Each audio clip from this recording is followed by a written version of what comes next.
we continue to see, and the market continues to see, asset values increase.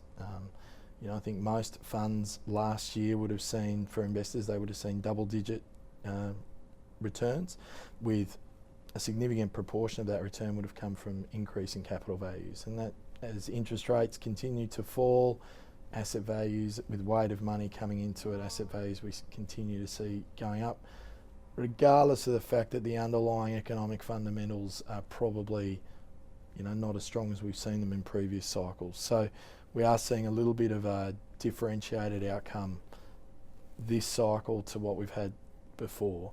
And I think that's going to continue. I see asset valuations generally across sectors continuing to increase, potentially not at the pace we've seen in the last couple of years, as I think people start to become more wary as to when central banks around the world might start to raise interest rates. So, but I still think, given that the risk-free rate in Australia is what it is, and globally it's even lower, and you can get 6.5% or 7% for a property asset, like, there's still a very big spread. And self-funded retirees can't get returns, like can't make positive real return on their money in the bank. So they're looking for other things that give them income, a little bit more capital certainty.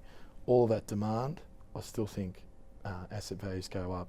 From our perspective, we just continue. I think some of those dynamics that are now coming into play that I've mentioned before, around governments moving interest rates, margins on debt, given a few factors in the banking system, are things that make us cautious about asset values, certainly when we're looking to buy. But I still think there's a little way to go in asset values going up.